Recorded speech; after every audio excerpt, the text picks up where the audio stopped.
ಹಸುಗಳ ಕೆಚ್ಚಲು ಕೊಯ್ದು ಕ್ರೌರ್ಯ ಮೆರೆದಂತಹ ಕೇಸ್ನಲ್ಲಿ ಈಗ ರಾಜಕೀಯ ಏನಾದರೂ ಆರಂಭ ಆಯ್ತಾ ಅನ್ನುವಂತಹ ಪ್ರಶ್ನೆ ಎದುರಾಗ್ತಾ ಇದೆ. ಈ ಕೃತ್ಯ ಎಸಗಿದವರನ್ನ ಕ್ಷಮಿಸೋದಕ್ಕೆ ಸಾಧ್ಯನೇ ಇಲ್ಲ ಅಂತ ವಿಪಕ್ಷ ನಾಯಕ ಆರ್ ಅಶೋಕ್ ಈ ದುಷ್ಕೃತ್ಯವನ್ನ ಖಂಡಿಸಿದ್ದಾರೆ.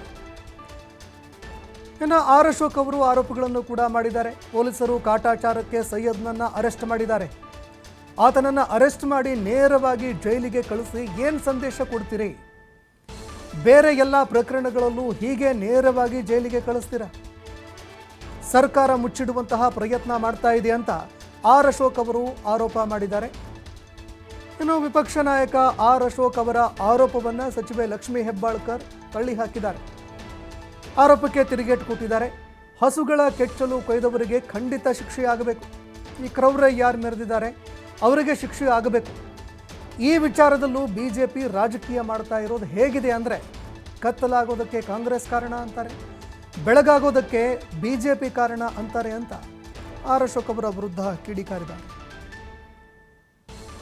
ಅಲ್ಲಿ ಅವರು ಮಾಡಿರೋ ಕೃತ್ಯ ಯಾರೂ ಕ್ಷಮಿಸಕ್ಕೆ ಸಾಧ್ಯನೇ ಇಲ್ಲ. ನಿನ್ನೆನೂ ಕೂಡ ನಾವು ಸರ್ಕಾರಕ್ಕೆ ಆಗ್ರಹವನ್ನು ಮಾಡಿದ್ರಿ, ಕೂಡಲೇ ಅವ್ರ ಮೇಲೆ ಕ್ರಮ ಆಗಬೇಕು ಅಂಥೇಳಿ. ಕಾಟಾಚಾರಕ್ಕೆ ಪೊಲೀಸ್ ಇಲಾಖೆಯವರು ಸೈಯದ್ ನಸರುದ್ದೀನ್ ಅನ್ನೋರನ್ನ ಬಂಧಿಸಿದ್ದಾರೆ. ಇವನು 10 ವರ್ಷದಿಂದ ಬಿಹಾರದಿಂದ ಬರ್ತಿದ್ದಾನೆ ಅಂತೇಳಿ ಅದನ್ನು ಒಂದು ರೀತಿ ಮುಚ್ಚಾಕುವಂಥ ಪ್ರಯತ್ನ ಮಾಡೋದು. 10 ವರ್ಷ ಆದಮೇಲೆ ಅವನು ಹೆಂಗೆ ಬಿಹಾರದವನು ಹೆಂಗಾಗ್ತಾನೆ ಅವನು? ಮುಖ್ಯವಾಗಿ ಇದರಿಂದ ಯಾರಿದ್ದಾರೆ ಅನ್ನೋದು ಭಾಳ ಇಂಪಾರ್ಟೆಂಟು. ಅದನ್ನು ತನಿಖೆ ಮಾಡೋದು ಬಿಟ್ಬಿಟ್ಟು ಈ ಕಾಟಾಚಾರಕ್ಕೆ ಅರೆಸ್ಟ್ ಮಾಡಿ ಡೈರೆಕ್ಟಾಗಿ ಅವ್ರನ್ನ ನೀವು ಜೈಲಿಗೆ ಕಳಿಸ್ತಾರೆ. ರಾಜ್ಯದ ಜನತೆಗೆ ಏನು ಸಂದೇಶ ಕೊಡ್ತಾ ಇದ್ದೀರಾ ನೀವು?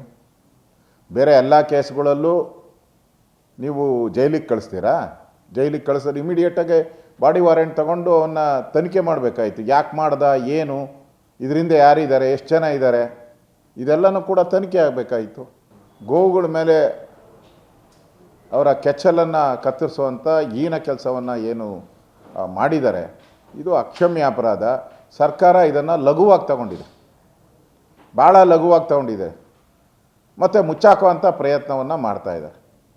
ಇದು ಒಬ್ಬನಿಂದ ನಡೆದಿರೋ ಕೃತ್ಯ ಅಲ್ಲ. ಇದರಿಂದ ದೊಡ್ಡ ಗ್ಯಾಂಗೇ ಇದೆ.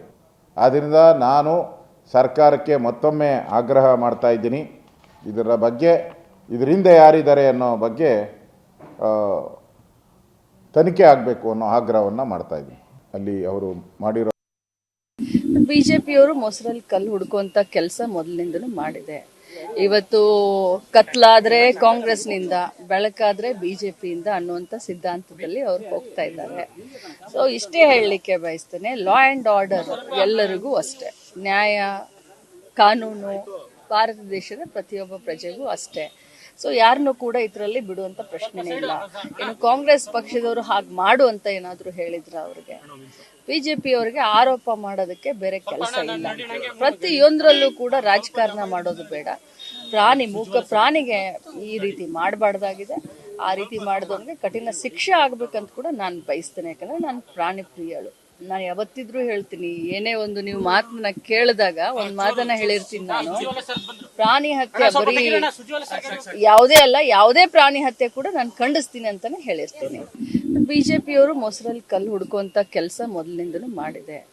ಇವತ್ತು ಕತ್ಲಾದ್ರೆ ಕಾಂಗ್ರೆಸ್ನಿಂದ, ಬೆಳಕಾದ್ರೆ ಬಿಜೆಪಿಯಿಂದ ಅನ್ನುವಂಥ ಸಿದ್ಧಾಂತದಲ್ಲಿ ಅವ್ರು ಹೋಗ್ತಾ ಇದ್ದಾರೆ. ಸೊ ಇಷ್ಟೇ ಹೇಳಲಿಕ್ಕೆ ಬಯಸ್ತೇನೆ, ಲಾ ಆ್ಯಂಡ್ ಆರ್ಡರ್ ಎಲ್ಲರಿಗೂ ಅಷ್ಟೇ, ನ್ಯಾಯ ಕಾನೂನು ಭಾರತ ದೇಶದ ಪ್ರತಿಯೊಬ್ಬ ಪ್ರಜೆಗೂ ಅಷ್ಟೇ. ಸೊ ಯಾರನ್ನೂ ಕೂಡ ಇದರಲ್ಲಿ ಬಿಡುವಂತ ಪ್ರಶ್ನೆನೇ ಇಲ್ಲ. ಇನ್ನು ಕಾಂಗ್ರೆಸ್ ಪಕ್ಷದವರು ಹಾಗೆ ಮಾಡುವಂತ ಏನಾದರೂ ಹೇಳಿದ್ರ ಅವ್ರಿಗೆ, ಬಿಜೆಪಿ ಅವರಿಗೆ ಆರೋಪ ಮಾಡೋದಕ್ಕೆ ಬೇರೆ ಕೆಲಸ ಇಲ್ಲ.